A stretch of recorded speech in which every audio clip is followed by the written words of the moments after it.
안녕하세요. 한자 삼락의 심연진입니다.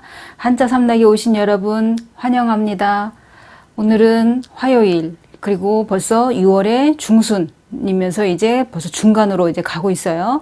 그러면은 어제에 이어서 오늘은 제가 준비한 게 비읍 부분에 뭘 준비했냐면 뜰부. 자, 제가 이거 자원 설명하기 전에 늘 제가 드리는 말씀이 뭐예요? 한자는 뜻이 굉장히 중요하다 그랬어요. 우리 글자처럼 그 표음 문자가 아니라 표의 문자잖아요. 그죠? 그러면 뜰이라고 나와 있는 한자가 이거 말고도 또 있어요. 뭐가 있냐면 뜰정. 똑같이 한글은 뜰 이렇게 나왔지만 전혀 다 뜻이 달라요. 자, 이거는 뜰부는 물 위에 둥둥둥둥 뜨는 걸 말하는 거고, 이거는 앞뜰 뒷뜰 할 때 마당 가든 이거를 말하는 거예요. 전혀 달라요. 그러니까는 같은 뜰이라 해도 한자에서는 쓰임이, 한자의 뜻이 전혀 다르다는 것을 기억을 해 두시고요. 이 글자는 이제 물수가 나왔잖아요. 그 다음에 이 위에 있는 거는 새로 말하면 발가락 이걸 말하지만 사람으로 말하면은 손이라고 얘기했어요. 그러면 뭐냐면 손으로, 내가 지금 내 손으로 아이를 이제 들고 있는데, 안고 있는데, 이 아이를, 그러니까 이 아기를 물에다가 이렇게 넣으면은 아기들은 물에 뜬대요. 가라앉질 않고. 우리 같은 경우는 꼬르륵 가라앉을 텐데 아기들은 뜬대요. 그래서 뜰부 할 때 부자 기억을 해 두시고, 그 다음에 우리가 이 글자랑 뜻이 반대인 게 뭐냐면, 여기에 잠길침. 이거는 잠길침이라고도 하고, 성으로 얘기할 때는 심. 제가 심연진이잖아요. 그죠? 그럴 때 성으로 쓸 때는 이렇게 써요. 그래서 이거는 서로 반대. 왜 우리가 부침이라는 말은 서로 반대예요.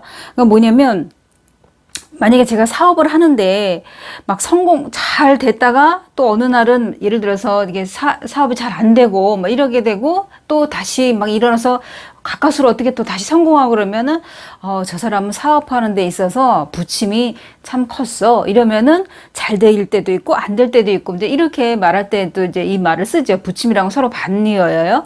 그 다음에 이거는 비교 설명한 거고, 그러면 이제 이 부자가 들어간 걸 보면은 뭐 예를 들어서 뭐 부력, 또 뭐 부양, 공중부양할 때 그 부양, 아니면은 부동표.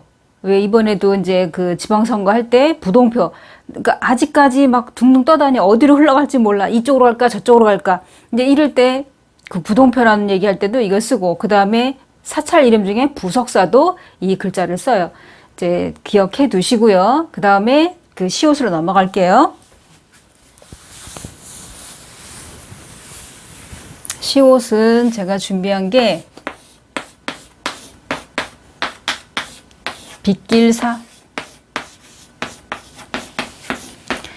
자, 빗길사라는 거는 제가 이제 이거를 이해를 돕기 위해서 설명을 이제 드릴 테니까 그 설명대로 생각을 하시면은 이해하기가 쉬워요. 뭐냐면 하나 앞에 있는 거는 이거는 나 여자고, 뒤에 있는 거는 말 두자예요. 이거 여기서 말두라는 거는 몇 번 했어요. 그 헤아리료에도 했었었고, 그러니까는 한 말 두 말 할 때 이게 들이재기, 곡식을 재는 그 들이재기를 말하는데, 그러면은 이거는 만약에 제가 쌀 장사를 한다고 쳐봐봐요. 그러면은 여기에다가 누가 이제 쌀을 사러 왔으면 한 말을 이제 이게 말두 때문에 제가 이제 그 비유를 들은 거예요. 그러면 한 말을 사러 왔다 하면은 일단 이게 말을 여기다가 이게 손잡이 이게 달려 있고, 그러면은 쌀을 여기다 부을 때 옆에 쏟아지는 것도 있을 수 있으니까 밑에다가 이렇게 그릇을 이제 받친 거예요. 그럼 부을 때 이렇게 여기 이게 수북하게 부어요. 그러면 이걸 다 주면 이렇게 수북하게 올라오면은 그 사가는 사람은 이득이 되지만 저한테는 손해잖아요. 그죠? 그렇다고 이거를 이게 아주 싹 깎듯이 하면 내가 너무 인심이 야박하고 이 집 주인 정말 너무 인색하다 이런 생각을 할 거 아니에요. 그죠? 그러니까 빗긴다는 게 뭐냐면 이렇게 사선으로 이제 긁어요. 그러면 떨어지는 부분은 여기 그릇에 담길 테고, 또 여기 나머지 부분은 사가는 사람이 좀 가져가고, 그러면은 인심 야박하다는 소리도 안 듣고, 또 이렇게 다 주면 나는 좀 손해보는데 손해 덜 보고 서로 좋은 거예요. 그죠? 그런 것처럼 빗길사란다는 거는, 빗길사는 왜 경사졌다 할 때 이렇게 평지가 아니라 내리막길이나 오르막길 같은 경우는 경사졌다 이러잖아요. 그죠? 그럴 때 기울경이랑 써서 뜻이 같아요. 이거는 그러니까 기울경. 한마디로 기울어졌다 이런 얘기죠. 그래서 왜 그 사업이 잘 안 되면은 어느 종목이 잘 안 된다 그러면 사양산업이다 이런 표현 하잖아요. 그러면 경사 그러면은 여기에서는 내리막길 같은 평지가 아닌 길을 말한다면 또 동음 이의어로 경사 그러면은 경사경자에다가 일사자 쓰면은 이거는 그 집이 경사났대. 뭐 아들이 자원급제했대. 뭐 이런 식의 표현할 때 경사났다. 요 경사하고 또 이 경사는 한자가 전혀 다르고 뜻도 달라요. 이런 걸 동음, 이의어. 그러니까 소리는 같은데 뜻이 전혀 다르다. 이제 이런 얘기죠. 그래서 이거는 우리가 이렇게 딱 가면 직선이라고 얘기하고 이렇게 생기면 곡선이라고 얘기하는데 이렇게 비껴서 내면 사선 그러잖아요. 그럴 때 쓰고 또 아니면은 아까 말한 대로 뭐 이게 내리막길 같은 거 경사졌다 이런 표현 하잖아요. 그죠? 그럴 때 이 글자를 쓴다 이런 얘기예요. 그러니까 여기서 나여자라는 거는 아까 제가 비유 들었을 때 내가 말을 사용하는 데 있어서 이렇게 뭘 줄 때 비껴서 준다 이렇게 생각하시면 돼요. 그래야 이해하기가 쉬워요. 이거는. 자, 그 다음에 이용으로 들어가서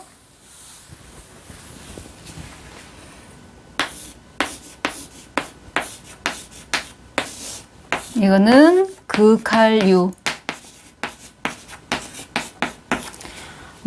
이 극할유 같은 경우에는 심산유곡 이런 얘기할 때 깊은 산 이게 우리가 이렇게 야트막한 산 말고 아주 깊은 산에 들어갔을 때 이제 심산유곡 이런 표현하잖아요. 그러니까 깊은 산에 어떤 계곡 이런 걸 얘기할 때 이제 이 극할유를 쓰는데 이거는 딱 보시면은 왠지 산하고 작을 요자 두 개가 있어서 산이 부수일 것 같은데 작을 요자가 부수예요. 이 속에 있는 이 글자가 부수예요.